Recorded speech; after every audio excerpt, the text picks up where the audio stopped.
తోపుదుర్తి గారు, సో నిన్న యువగళం ముగిసింది. సో జనసేన కుప్పిగంతులు అంటూ కొంతమంది మాట్లాడుతున్నారు. ముఖ్యంగా అంబటి రాంబాబు గారు ఒక ట్వీట్ చేశారు. సో నాదెండ్ల మనోహర్ ఏమనుకున్నారో ఆ ప్రకారంగా చర్చలు సఫలమయ్యాయి అనే ఒక నర్మగర్భమైన ట్వీట్ చేశారు. దాని గురించి చాలా నెరేటివ్స్ వస్తున్నాయి. అదేమన్నా మాకు క్లారిటీ ఏమన్నా ఇవ్వగలరా? ముందుగా రవికిరణ్ గారికి కంగ్రాచులేట్ చేస్తానండి. అంటే రవికిరణ్ గారు మాట్లాడిన దాంట్లో గత ప్రభుత్వంలో వారి హామీలు, ఈ పాదయాత్రలోని హామీలు ఇవన్నీ కూడా నీటి మూటలే.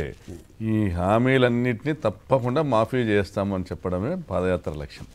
అంటే పాదయాత్రలో ప్రజలను వంచుకుంటూ వెళ్తూ ఎక్కడికక్కడ ప్రజలకు ఆశలు కల్పించి చివరికి ముగింపు రోజున ఒక మేనిఫెస్టో విడుదల కానీ, లేకపోతే దానికి సంబంధించినటువంటి ఒక కమిషన్ ఏర్పాటు చేస్తున్నామని కానీ, మేనిఫెస్టో తయారీ గురించి కానీ ఇంకొకటి కానీ ఏమీ జరగలేదు. పోనీ ఇప్పటికే విడుదల చేసినటువంటి మేనిఫెస్టోలో కూడా ఇవేమీ రూపొందించలేదు. అంటే నారా లోకేష్ మాట్లాడినది కానీ, చంద్రబాబు నాయుడు మాట్లాడినది కానీ ప్రతి ఒక్కటి కూడా పచ్చి అబద్ధమే అనేది ప్రజలకు ఒక క్లారిటీ వచ్చిందండి. ఇప్పుడు నిన్నటి విషయం, మీటింగ్ విషయంలో మరి నాదెండ్ల మనోహర్ గారి ట్వీట్ కానీ, నిన్నటి మీటింగ్ తర్వాత ఉన్నటువంటి పరిస్థితులు కానీ, సో పూర్తిగా పవన్ కళ్యాణ్ గారు జనసేన పార్టీని టోకును అమ్మేశారనేది బయట బహిరంగ చర్చ జరుగుతూ ఉన్నదండి. ఎందుకంటే ఒక గౌరవప్రదమైనటువంటి సంఖ్యను మేము కోరుతున్నాము అనేసి ముఖ్య నాయకులతో చర్చించినటువంటి పవన్ కళ్యాణ్ గారు, నాదెండ్ల మనోహర్ గారు కానీ ఓవరాల్గా తెలంగాణ ఎన్నికల నేపథ్యంలో జనసేన పార్టీకి ప్రజల్లో ఆదరణ లేదని తెలుసుకున్న తర్వాత కాంప్రమైజ్ అయిపోయినటువంటి పరిస్థితి కనపడుతూ ఉంది పూర్తిగా. అంటే తెలుగుదేశం పార్టీ ఎన్నిస్తే అన్ని తీసుకునేదానికి సిద్ధపడుతున్నట్లుగా తెలుస్తూ ఉంది. ఒక లీడర్గా ఎదగడానికి ఎంతో అవకాశం ఉండి ఆయన సింగిల్గా, పవన్ కళ్యాణ్ గారు సింగిల్గా ప్రతిపక్ష పాత్ర పోషించినప్పటికీ ఒకవేళ పోషించి ఉంటే ఈ 5 సంవత్సరాల్లో తప్పనిసరిగా పవన్ కళ్యాణ్ అనే వ్యక్తి ఒక లీడర్గా ఎదిగేదానికి అవకాశం ఉండేది.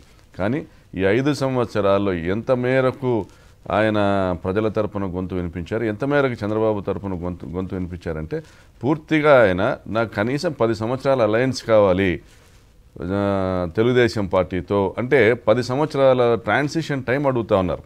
ఈ 10 సంవత్సరాల్లో పూర్తిగా తెలుగుదేశం పార్టీలకు మెర్జ్ చేయడానికి నాకు టైం కావాలని అడుగుతున్నారు. అంటే ఆయన ఏ కోశాన కూడా ప్రజల గురించి కానీ, తనను నమ్ముకున్న క్యాడర్ గురించి కానీ, తనకున్నటువంటి ఫ్యాన్స్ గురించి కానీ ఆయన ఆలోచన చేయట్లేదు.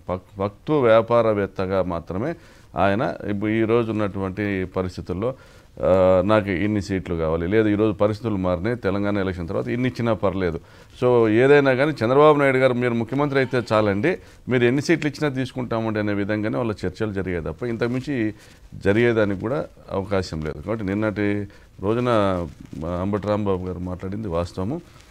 క్లియర్గా తెలుగుదేశం పార్టీకి టోకున జనసేన పార్టీని అమ్మేయడం జరిగింది. దీంట్లో నాదెండ్ల మనోహర్ పాత్ర ప్రధానంగా ఉండబోతోందా ఈ ట్రాన్సాక్షన్లో? ఏదైనా ఆయన పవన్ కళ్యాణ్ గారికి తోడు నీడ అంతా మనోహర్ గారు కాబట్టి బహుశా అలాగే ఉండేదానికి అవకాశం ఉందండి. Right sir.